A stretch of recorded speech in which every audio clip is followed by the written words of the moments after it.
Hello everyone, welcome to YouTube channel RPSC bio academy.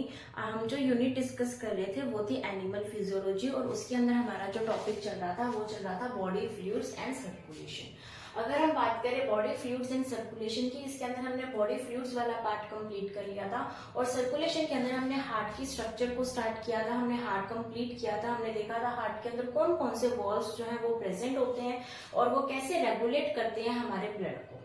ठीक है, तो आज हम पढ़ने वाले हैं इसके आगे कार्डियक साइकिल के बारे में। आज हम क्या स्टार्ट कर रहे हैं? Cardiac cycle. कार्डियक साइकिल का क्या मतलब है? पहले हम इसकी डेफिनेशन लिखते हैं। कार्डियक साइकिल का मतलब है सीक्वेंशियल चेंजेस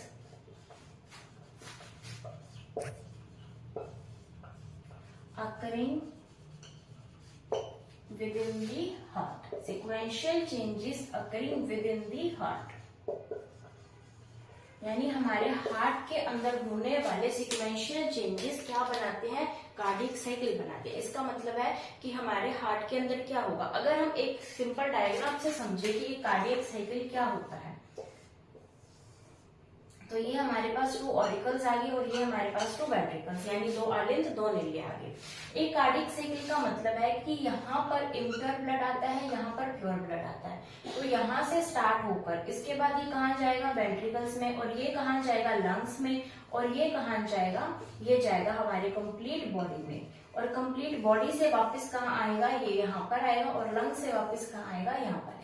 तो हमने एक कंप्लीट साइकिल यहाँ पर किसका बना लिया है? कार्डियक साइकिल का।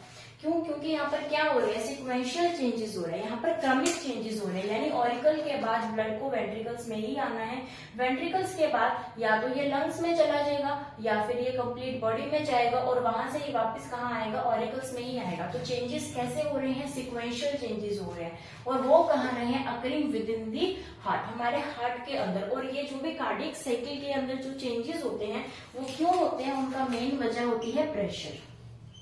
प्रेशर की वजह से यहाँ पर हमें सारे चेंजेस देखने को मिलते हैं। यानी कि अगर यहाँ पर प्रेशर ज्यादा है, यहाँ पर प्रेशर कम है, तभी ब्लड यहाँ से यहाँ आएगा। और सेम यही है कि अगर यहाँ पर प्रेशर ज्यादा है और यहाँ पर प्रेशर कम है, तभी ब्लड यहाँ से इधर जाएगा। और फिर वापस यहाँ पर भी यही चीज होगी कि अगर यहाँ पर प्रेशर कम है तभी यहाँ पर ब्लड आएगा।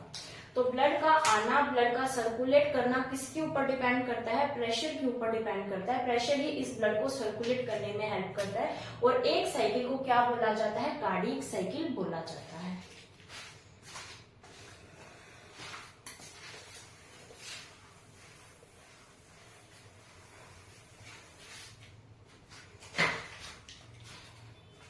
अगर हम बात करें कार्डियक साइकिल की, तो कार्डियक साइकिल को हम 2 पार्ट्स के अंदर डिवाइड करते हैं। यानी कार्डियक साइकिल 2 तरीके से हम बना सकते हैं। कार्डियक साइकिल को हम वेंट्रिकल्स के अंदर होने वाले चेंजेस से भी समझा सकते हैं, और कार्डियक साइकिल को हम ऑरिकल्स के अंदर होने वाले चेंजेस को लेकर भी समझा सकते हैं।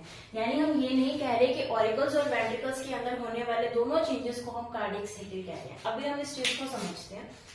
अगर हम बात करें वेंट्रिकल्स की, तो वेंट्रिकल्स के अंदर 2 चीजें होती हैं।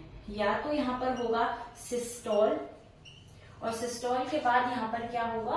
डायस्टोल। उसी तरीके से अगर हम बात करें ऑरिकल्स की, तो ऑरिकल के अंदर भी सिस्टोल एंड डायस्टोल चेंजेस देखने को हमें मिलते हैं। सिस्टोल एंड डायस्टोल, तो ये 2 चेंजेस इन दोनों के अंदर हमें देखने को मिलते हैं। तो वेंट्रिकल के अंदर सिस्टोल का क्या मतलब है? सबसे पहले हम इन टर्म्स को देखते हैं, सिस्टोल एंड डायस्टोल। सिस्टोल का मतलब होता है कॉन्ट्रैक्शन, कॉन्ट्रैक्ट करना। तो कॉन्ट्रैक्शन यानी सिकुड़ना। अगर कोई चीज सिकुड़ रही है तो हम क्या बोल रहे हैं कि वो कॉन्ट्रैक्ट कर रही है, या फिर हम उसको क्या बोलेंगे कि वो सिस्टोलिक फेज के अंदर है। अगर कोई चीज फैल रही है, डायलेट कर रही है, रिलैक्स कर रही है, तो हम उसको क्या बोलेंगे? वो कौन सी स्टेज में है? डायस्टोलिक स्टेज में है। और अगर यही सिकुड़ने वाली चीज, कॉन्ट्रैक्शन वाली चीज अगर वेंट्रिकल के अंदर हो, यानी वेंट्रिकल अगर सिकुड़ेंगे, कॉन्ट्रैक्ट करेंगे, तो हम उसको क्या बोलेंगे? वेंट्रिकल सिस्टोल बोलेंगे। उसी तरीके से जब वेंट्रिकल रिलैक्स रिलैक्स करेंगे तो हम उसको क्या बोलेंगे, वेंट्रिकल डायस्टोल। और वैसे ही अगर ऑरिकल्स के अंदर सिकुड़न होगा तो हम बोलेंगे ऑरिकुलर सिस्टोल, और ऑरिकल जब फैलेंगे तो हम क्या बोलेंगे, ऑरिकल डायस्टोल।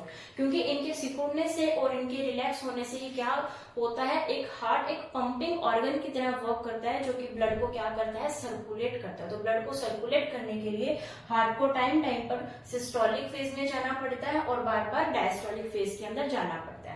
तो वेंट्रिकल्स की अपनी सिस्टोलिक एंड डायस्टोलिक फेज है, ऑरिकल की अपनी सिस्टोलिक एंड डायस्टोलिक फेज है। लेकिन ऐसा कभी भी नहीं होता, पहले वेंट्रिकल का सिस्टोल होगा, फिर वेंट्रिकल का डायस्टोल, फिर ऑरिकल का सिस्टोल, फिर ऑरिकल का डायस्टोल, ऐसा नहीं होता। इसके अंदर क्या होता है कि ये जो इतना पार्ट है, यानी वेंट्रिकल का सिस्टोल एंड वेंट्रिकल का डायस्टोल, ये कंप्लीट वन कार्डियक साइकिल बनाता है। उसी तरीके से अगर हम सिर्फ ऑरिकल्स की बात करें तो ऑरिकल्स का सिस्टोल एंड ऑरिकल का डायस्टोल ये कंप्लीट वन कार्डियक साइकिल बनाता है। ऐसा कैसे? क्योंकि जब वेंट्रिकल के अंदर क्या हो रहा है, कॉन्ट्रैक्शन हो रहा है, वेंट्रिकल के अंदर कॉन्ट्रैक्शन हो रहा है, ये सिस्टोलिक फेज के अंदर है।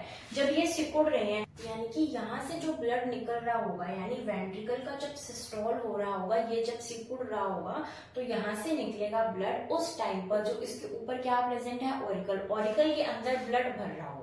तो जब यहाँ से ब्लड निकल रहा होगा तो कलेक्टिवली वहां पर भी ब्लड भर रहा होगा, यानी ऑरिकल्स के अंदर तो ब्लड भर रहा है और वेंट्रिकल्स के अंदर से ब्लड निकल रहा है। तो जब ऑरिकल के अंदर ब्लड भर रहा है तो ऑरिकल कौन सी स्टेज में है, डायस्टोलिक फेज में। यानी वेंट्रिकल की सिस्टोलिक फेज और ऑरिकल की डायस्टोलिक फेज साथ साथ चलती है। उसी तरीके से जब वेंट्रिकल रिलैक्स कर रहा होगा, इसमें से ब्लड क्या हो रहा होगा, निकल रहा होगा, उसी टाइम पर इसके अंदर ब्लड भर रहा होगा, डायस्टोलिक के अंदर, मतलब वो रिलैक्स कर रहा है, उसके अंदर क्या हो रहा है, ब्लड आ रहा है। उस टाइम पर जो ऑरिकल्स के अंदर क्या चलती है, सिस्टोलिक, यानी ऑरिकल्स सिकुड़ रहे हैं, ऑरिकल्स कॉन्ट्रैक्ट कर रहे हैं। तो ये दोनों फेज साथ साथ चलती हैं और ये दोनों फेज क्या होती है, साथ साथ चलती है। लेकिन इनके टाइमिंग के अंदर डिफरेंस आता है। यानी अगर हम इसी टाइमिंग को याद करने की कोशिश करें तो हमें याद करना है 3517, यानी ये चलेगा 0.3 सेकेंड के अंदर, ये चलेगा 0.5 सेकेंड के अंदर, और ये चलेगा 0.1 सेकेंड के अंदर, ये चलेगा 0.7 सेकेंड के अंदर। यानी इसमें से जो फेजेस हैं वो अलग अलग टाइम पीरियड के अनुसार अपना जो है काम पूरा करती हैं। ऐसा नहीं है कि सिस्टोल होने के जैसे यहाँ पर सिस्टोल हो रहा है, जितने टाइम पर सिस्टोलिक फेज वेंट्रिकल की चलेगी उतने ही टाइम डायस्टोलिक फेज इसकी चलेगी। ऐसा बिल्कुल नहीं है, हर कोई अपने टाइम के हिसाब से चलेगा। कोई फेज फास्ट होती है, कोई फेज स्लो होती है। लेकिन जब हम इन दोनों को प्लस करते हैं तो भी हमारे पास क्या आता है, 0.8 सेकेंड। हम इन दोनों को प्लस करेंगे तो भी क्या आएगा, 0.8 सेकेंड। यानी इनकी कंप्लीट अगर हम साइकिल की बात करें तो अगर हम चाहे हम वेंट्रिकल्स को ले लें तो भी कार्डियक साइकिल कितने सेकेंड का बनता है, 0.8 सेकेंड का बनता है। चाहे हम सिर्फ ऑरिकल्स को देख लें तो भी कार्डियक साइकिल कितने का बनेगा, 0.8 सेकेंड का बनेगा। ठीक है, तो इन दोनों को मिलाकर कभी भी कार्डियक साइकिल कंप्लीट नहीं बनता। ऑरिकल्स के अंदर सिस्टोल एंड डायस्टोल से एक कार्डियक साइकिल बना लो, या फिर ऑरिकल के सिस्टोल एंड डायस्टोलिक फेज से एक कार्डियक साइकिल बना लो। ठीक है, तो ये हमने किसके बारे में पढ़ा था, कार्डियक साइकिल के बारे में पढ़ा। अभी हम देखते हैं कि कैसे सिस्टोल एंड डायस्टोल जो है वो इसके अंदर हमें देखने को मिलता है।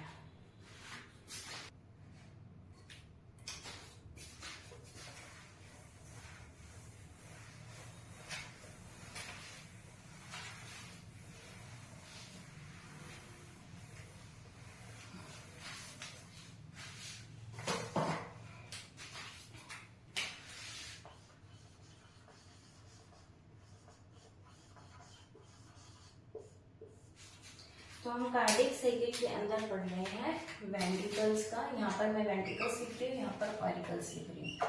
तो वेंट्रिकल्स का सिस्टोल, वेंट्रिकल्स का डायस्टोल, ऑरिकल का सिस्टोल एंड ऑरिकल का डायस्टोल। ठीक है, अभी यहाँ पर हम एक हार्ट के स्ट्रक्चर बनाते हैं समझने के लिए।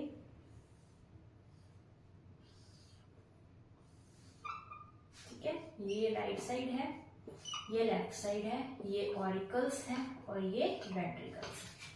ठीक है, तो सबसे पहले हम स्टार्ट करते हैं, हम कहीं से भी स्टार्ट कर सकते हैं। तो हम स्टार्ट करते हैं सबसे पहले वेंट्रिकल से, और वेंट्रिकल्स के अंदर भी क्या, सिस्टोल से। यानी यहाँ पर क्या हो रहा है, यहाँ पर हो रहा है सिस्टोल। ये क्या कर रहे हैं, ये कर रहे हैं कॉन्ट्रैक्ट। तो यहाँ पर क्या हो रहा है, कॉन्ट्रैक्शन हो रहा है। इनके कॉन्ट्रैक्शन होने से क्या हो रहा है, इनके कॉन्ट्रैक्शन होने से हो रहा है कि यहाँ से जो निकल रही है पल्मोनरी आर्टरी, वो सारा ब्लड कहाँ लेकर जा रही है, लंग्स के पास। और लंग्स इस आगे से प्योर ब्लड कहाँ भेज रहा है, यहाँ पर। उसके बाद जो यहाँ पर हो रहा है, क्या हो रहा है, कॉन्ट्रैक्शन। यहाँ से सारा ब्लड किसके पास जा रहा है, एरोटा के पास, और ये किसको भेज दिया वापस, राइट ऑरिकल के पास। तो ये क्या हुआ कि जब हम क्या किया, हमने वेंट्रिकल्स को सिस्टोल किया, वेंट्रिकल्स के अंदर सिस्टोलिक फेज को देख रहे हैं। जब ये सिकुड़ती है तो यहाँ पर सिकुड़ने से क्या होगा, प्रेशर यहाँ पर ज्यादा हो जाएगा और यहाँ पर प्रेशर क्या है, कम। इन दोनों के अंदर प्रेशर कम है और इन दोनों के अंदर प्रेशर बढ़ जाएगा, क्योंकि यहाँ पर क्या है, ब्लड ज्यादा है, और ब्लड ज्यादा होने से प्रेशर बढ़ गया। और इसके कॉन्ट्रैक्शन से क्या हुआ कि सारा जो ब्लड है वो कुछ इसके अंदर चला गया, जो राइट वेंट्रिकल से था वो पल्मोनरी आर्टरी के अंदर चला गया, जो लेफ्ट वेंट्रिकल से था वो एरोटा में चला गया। और जैसे जैसे इसके अंदर ये कॉन्ट्रैक्ट हो रहा है, वैसे वैसे ये ब्लड कहाँ आ रहा है, right auricle and left auricle के अंदर। यानी जब यहाँ पर वेंट्रिकल सिस्टोल चल रहा है, तब वहां पर क्या चल रहा है, ऑरिकल डायस्टोल चल रहा है, क्योंकि ये इस टाइम पर कैसे फेज में है, रिलैक्स फेज के अंदर है। तो ये सारे इस टाइम पे रिलैक्स फेज पे हैं। और यहाँ पर जब प्रेशर बढ़ रहा है, तो अगर हम इसके अंदर प्रेशर बढ़ाएं तो हमें क्या करना पड़ेगा, ये वाले जो वॉल्व्स हैं यहाँ पर ये बंद करने पड़ेंगे। यहाँ पर कौन से वॉल्व थे, यहाँ पर था ट्राइकप्सिड वॉल्व, यहाँ पर था बाइकप्सिड या फिर मिट्रल वॉल्व। तो अगर ये वॉल्व्स यहाँ पर खुले रहेंगे और यहाँ पर क्या हो रहा है, ब्लड की वजह से प्रेशर बढ़ रहा है, और अगर यहाँ पर प्रेशर बढ़ने से फिर क्या होगा, सिस्टोल, यानी यहाँ पर क्या होगा, कॉन्ट्रैक्शन। कॉन्ट्रैक्शन होने से ब्लड यहाँ जाने की बजाय यहाँ भी तो जा सकता है। तो इस ब्लड को यहाँ पर ना जाए ये ब्लड, क्योंकि यहाँ पर क्या आ रहा है, यहाँ पर दूसरा ब्लड आ रहा है। तो ये जो ब्लड है ये ऊपर ना चला जाए, इसलिए हमने यहाँ पर क्या किए, इन वॉल्स को बंद करना जरूरी है। यानी हम बात करें वेंट्रिकल सिस्टोल के अंदर हमने कौन से वॉल्स बंद किए हैं, बाय एंड ट्राइकप्सिड वॉल्व को हमने क्या किया है, यहाँ पर क्लोज करना जरूरी है। बाय एंड ट्राइकप्सिड वॉल्व को क्लोज करना यहाँ पर क्यों जरूरी है, क्योंकि यहाँ पर क्या बढ़ रहा है, प्रेशर बढ़ रहा है, और इसके कॉन्ट्रैक्शन से जो है ब्लड नीचे ही जाना चाहिए, ऊपर ना चला जाए, क्योंकि वॉल्स का क्या काम है, यूनिडायरेक्शनल फ्लो ऑफ ब्लड। जो ब्लड है उसकी एक दिशा गति करवाना। तो यहाँ पर दो दिशा हो जाएगी अगर ये वेंट्रिकल्स ये वॉल्स खुले रह गए। तो इन वॉल्स को बंद किया गया। सबसे पहले बाय एंड ट्राइकप्सिड वॉल्स जो है उनको क्लोज किया गया, और इनके क्लोज करने से आवाज कौन सी आती है, लब। तो फर्स्ट हमारी जो हार्ट बीट की फर्स्ट साउंड है वो यहाँ पर बन गई है। और जिस टाइम पर ये हो रहा है उसी टाइम पर क्या हो रहा है, ऑरिकल्स के अंदर डायस्टोल हो रहा है। यानी जब ऑरिकल्स के अंदर डायस्टोल हो रहा है, यहाँ पर क्या आ रहा है, यहाँ पर धीरे धीरे ब्लड बढ़ रहा है, यहाँ से धीरे धीरे ब्लड क्या हो रहा है, जा रहा है। तो जब यहाँ पर धीरे धीरे ब्लड बढ़ रहा है तो यहाँ पर तो फिर प्रेशर क्रिएट ही नहीं हो पाएगा। तो यहाँ पर प्रेशर को क्रिएट करने के लिए भी इनको यहाँ पर बंद रहना जरूरी है, क्योंकि अगर ये बंद रहेंगे तभी तो इसके अंदर ब्लड बढ़ेगा और तभी तो ये प्रेशर क्रिएट करेगा, चाहे यहाँ पर है, चाहे राइट में ले लो, चाहे लेफ्ट में ले लो।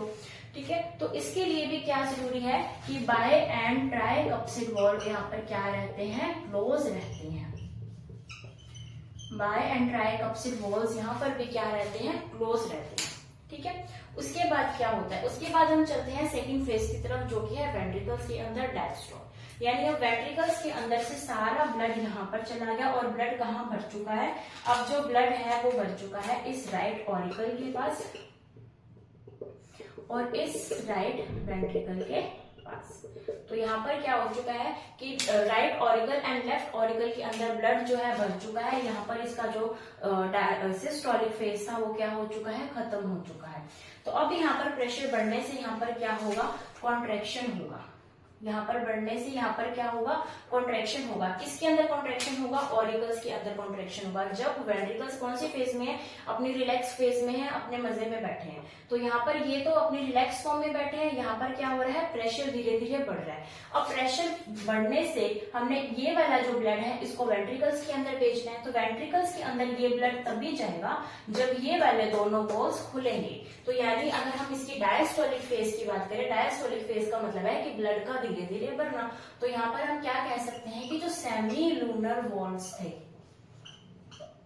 सेमी लूनर वॉल्स जो थे वो यहाँ पर क्या हो जाएंगे, sorry, bye and tricuspid walls जो थे, बाय एंड ट्राइकप्सिड वॉल यहाँ पर क्या हो जाएंगे, ओपन। उसी टाइम पर क्या चल रहा है, ऑरिकल्स का सिस्टोल चल रहा है। तो यहाँ पर भी क्या होंगे, बाय एंड ट्राइकप्सिड वॉल क्या हो जाएंगे, ओपन हो जाएंगे। ठीक है। अब यहाँ पर bi and tricuspid valve open हो जाएंगे तो ब्लड धीरे धीरे कहाँ आना स्टार्ट हो जाएगा, राइट वेंट्रिकल के अंदर, और धीरे धीरे लेफ्ट वेंट्रिकल के अंदर आना शुरू हो जाएगा। अब अगर यहाँ पर प्रेजेंट वॉल्व्स जो हैं वो अगर यहाँ पर खुले रहेंगे, अगर यहाँ पर ये वॉल्स खुले रहेंगे तो ये ब्लड धीरे धीरे नीचे भी चला जाता है, फिर यहाँ पर क्या हो जाएगा, टू डायरेक्शनल फ्लो हो जाएगा। तो इसको बंद करने के लिए यहाँ पर यानी किस टाइम पर, जब वेंट्रिकल डायस्टोलिक फेज के अंदर है, हमें सेमी लूनर वॉल्स क्या करने पड़ेंगे, क्लोज करने पड़ेंगे, ताकि यहाँ पर भी क्या बन सके, प्रेशर बन सके। तो इस टाइम पर सेमी लूनर वॉल्स क्या रहेंगे, क्लोज हो जाएंगे। उसी तरीके से यहाँ पर भी सेमी लूनर वॉल्स क्या हो जाएंगे, क्लोज हो जाएंगे। तो इनके क्लोज होने से कौन सी आवाज आती है, इनके क्लोज होने से आवाज आती है डब। तो ये हमारी सेकंड हार्टबीट का जो सेकंड फेज है वो कौन सा होता है, डब। तो लब डब लब डब यही रिदमिक हमें सुनाई देती है जब हम स्टेथोस्कोप से सुनते हैं, सुनने की कोशिश करते हैं। तो यहाँ पर क्या हुआ, सेमी लूनर वॉल्स क्लोज हो गए और कौन सी आवाज आई है, डब। तो अगर हम ऑरिकल से स्टार्ट करें, अगर हम ऑरिकल से इस कार्डियक साइकिल को स्टार्ट करें तो हमें पहले कौन सी आवाज सुनाई देगी, डब, फिर लब। लेकिन हम सुनते कैसे हैं, लब डब लब डब लब डब। ठीक है। तो अगर हम बात करें, हम वेंट्रिकल से स्टार्ट करते हैं, सबसे पहले सिस्टोलिक फेज होगा और ये सिस्टोलिक फेज किससे इक्वल है, इस डायस्टोलिक फेज से, और इसका डायस्टोलिक फेज किससे इक्वल है, इसके सिस्टोलिक फेज से। ठीक है। तो हमने ये क्या पढ़ा, हमने पढ़ा कि कार्डियक साइकिल में किस तरीके से तो लब डब की आवाज आती है और कैसे इसके अंदर कैसे जो वॉल्स हैं वो ओपन एंड क्लोज होते हैं।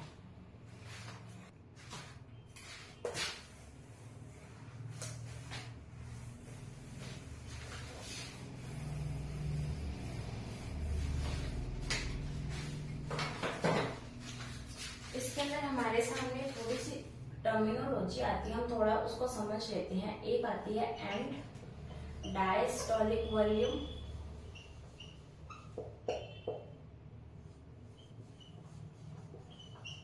एक आती है स्ट्रोक वॉल्यूम,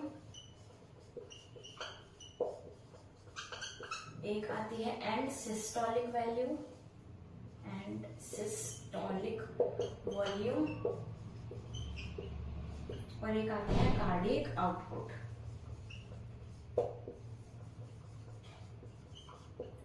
तो ये हमारे सामने चार टर्मिनोलॉजी आती है। आज तक यहाँ से क्वेश्चन तो नहीं पूछा गया, बट पूछ सकते हैं। तो ये बहुत इजी से ये टर्मिनोलॉजी, हम इसको समझ लेते हैं एक बार। ठीक है। अगर हम बात करें एंड डायस्टोलिक वॉल्यूम क्या है, एंड डायस्टोलिक वॉल्यूम है कि जब इसके अंदर क्या हो चुका है, डायस्टोल हो चुका है, यानी किसके अंदर, हम किसकी बात कर रहे हैं, वेंट्रिकल्स की बात कर रहे हैं। तो वेंट्रिकल्स के अंदर क्या चल रहा है, डायस्टोल चल रहा है।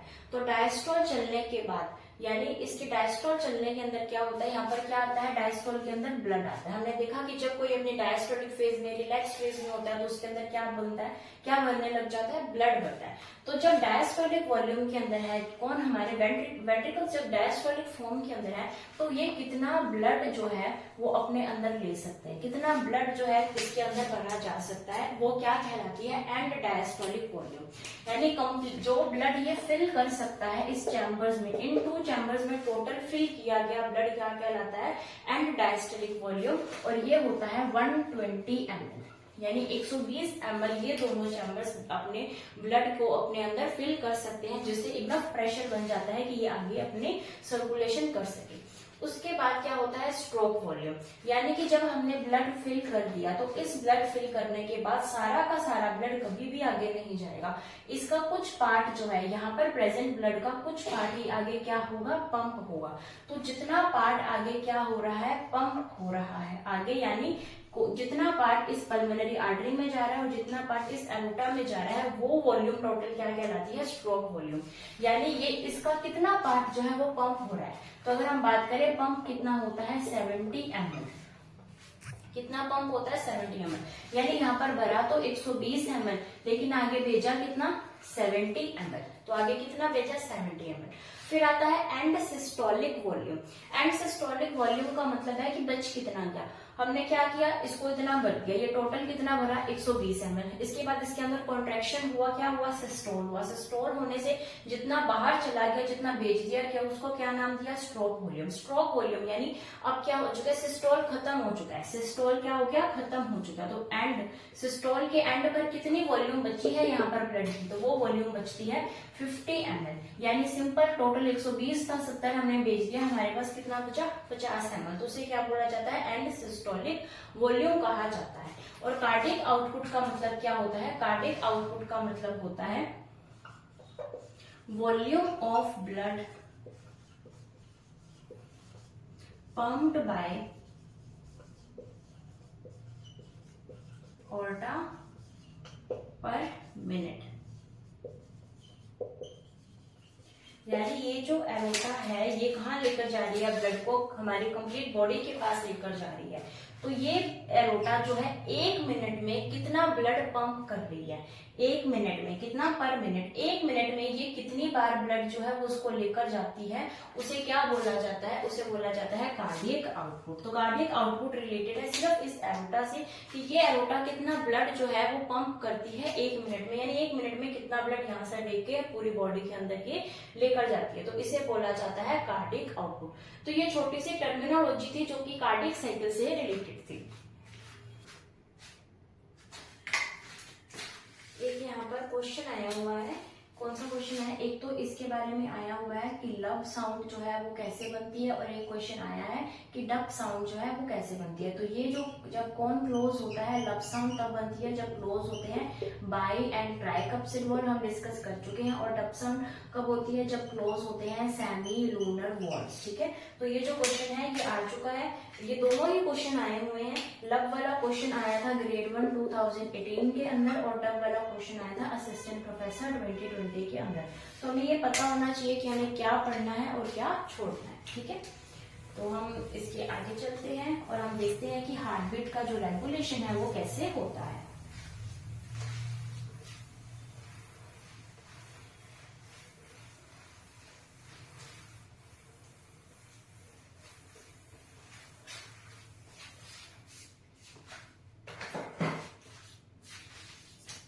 अभी हम क्या देख रहे हैं, रेगुलेशन ऑफ हार्ट बीट।